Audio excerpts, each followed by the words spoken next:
Welcome to Poker Market, making poker more efficient.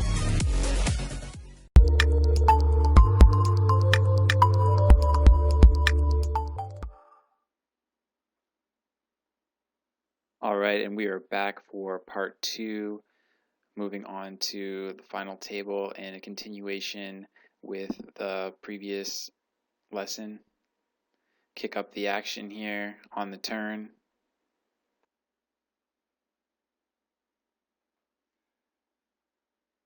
And he's taken an interesting line here, leading the turn. The river is a king. I think that if he bets here, it's just a full-blown spew, or he's got a flush, because most people are just never going to bluff in this situation. Or, I mean, he's got a hand for value, and he actually does have a value. So, I mean, this guy is just not somebody that I really even want to tangle with. He's had aces, he's had ace-king, he's had a set. I mean, this guy is literally just like running on fire. I mean, he's been playing his hands well, but, you know, he's been flopping the world.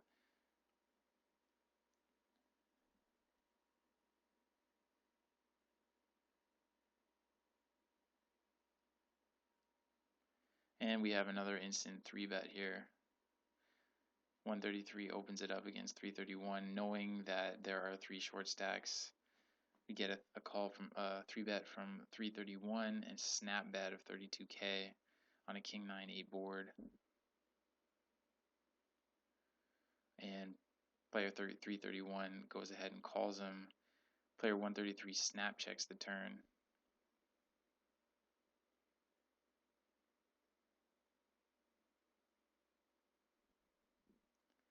And now we are seeing a 50k bet by player 331, and 133 just sort of played that hand fairly weak. I think that, you know, maybe he has ace queen, ace jack in that situation, or an under pair. We have the same hand that we busted. We broke the final table in the end game, or sorry, the second last table, and he called all in with jack deuce, and I don't really agree with that with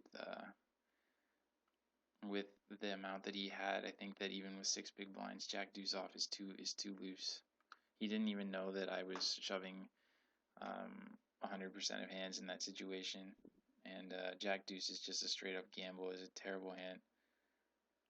Jack 3 offsuit, I would not be playing this hand. Not in this situation. I'm just gonna go ahead and fold here.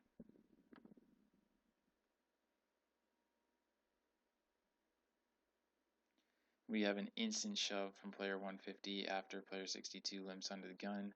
I think that a lot of the time here he's going to have, you know, some suited broadways, pocket 9s, pocket 8s, probably his 8s is the lowest he would have. Just instantaneously doing things, very massive timing tell. King 3 off, I'm just going to pitch this one.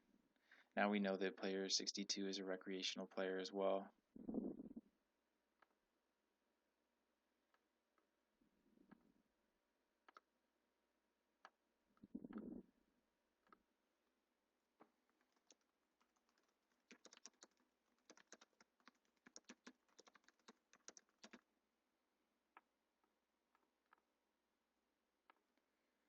Jack deuce off, just going to fold here.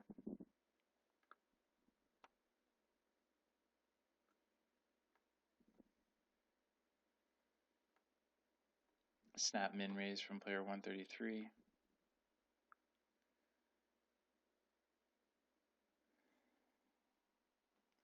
And we have a cold call from player 331.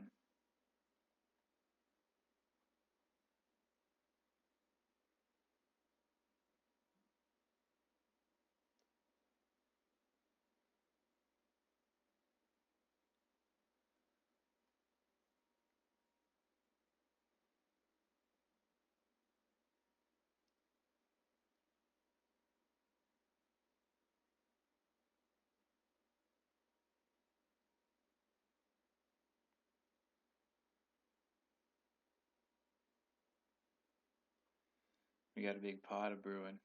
153k in the middle here. A very big bet on this river. Player 331 is putting a lot of his chips in this situation.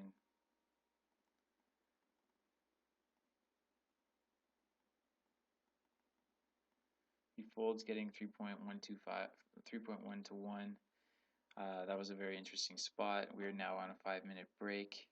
And we are back from the break right now. And the blinds have just gone up. We have 14 big blinds here.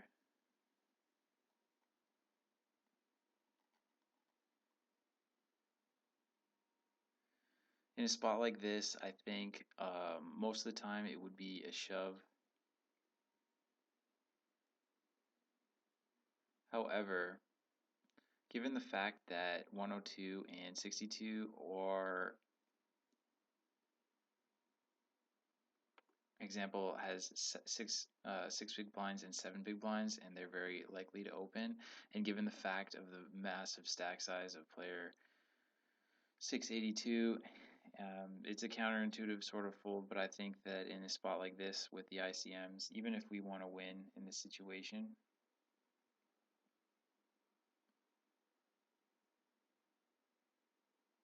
I'm just going to go ahead and fold. I think that it's just a little bit too much to play. This is also 15-minute blinds, so we can also take that into consideration, that we can be a little bit more patient. If I was on the button, I would be forced to shove. There's just so much variance with shoving into 4 people with ace-6, and them, 3 out of 4 of them have me covered. You don't know if you're going to really get better spot, but I think that the better spot overall is to just wait until player 102 busts or player 62. He's just going to be getting called here. It's just so wide, and if he has any pair in this situation, I just don't think that it's really just the best thing to do to just get it in there with 14 big blinds.